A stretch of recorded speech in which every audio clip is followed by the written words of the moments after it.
second degré.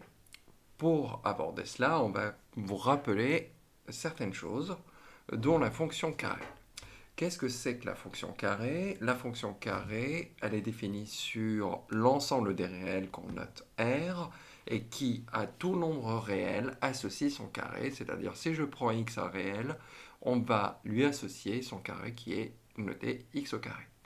La représentation graphique de cette fonction, ça s'appelle une parabole, et voici une représentation graphique.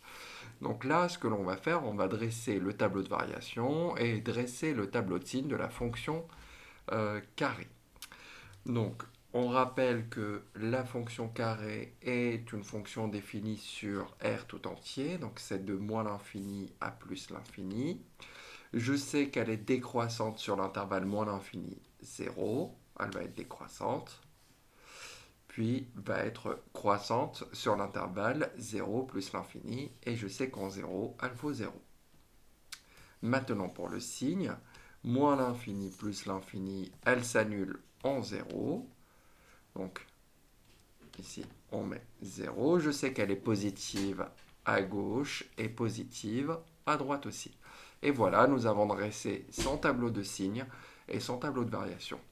Donc si on regarde notre parabole, on voit bien qu'elle est symétrique par rapport à l'axe des ordonnées.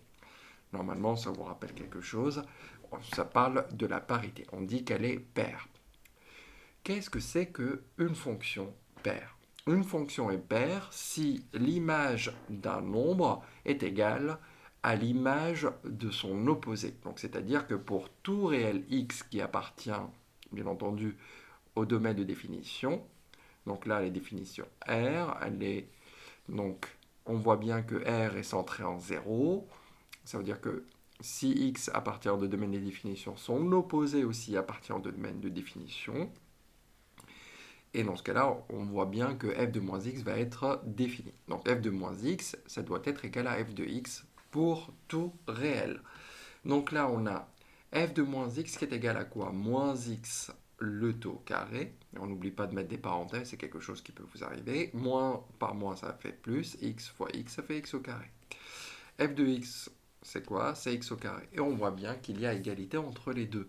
Par conséquent, on est bien ici en présence d'une fonction paire, puisque f de moins x, c'est égal à f de x pour tout x réel. Alors, la courbe admet comme axe, donc là, donc finalement, elle est paire.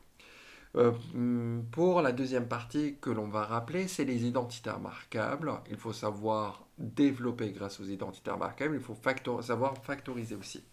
Donc là, nous avons une expression, on va montrer que c'est bien une identité remarquable. 25x au carré, c'est le carré de 5x. 16, c'est le carré de 4.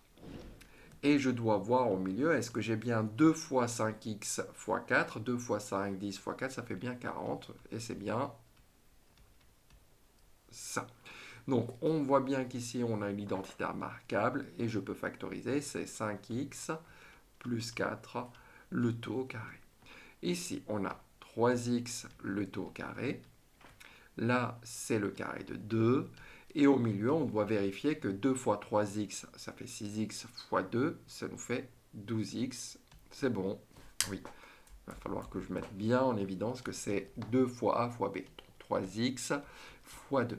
Et on voit bien ici une identité remarquable. Et on factorise moins 2, le tout au carré. Le signe vient de là. Là, c'est la troisième identité remarquable. Donc, on a un carré à gauche, on a un carré à droite. On a 7 au carré moins 11x le taux au carré. Donc, ça nous fait quoi? 7 plus 11x, facteur de 7 moins 11x. Ici, nous avons un carré à gauche, à droite, on a bien un carré aussi. Donc 2x, donc là c'est 6 au carré. Donc on va faire 2x plus 5 plus 6, facteur de 2x plus 5 moins 6. Il ne me reste plus qu'à réduire l'intérieur de chacune. Donc ça nous fait 2x plus 11, facteur 2x moins 1. Et voilà.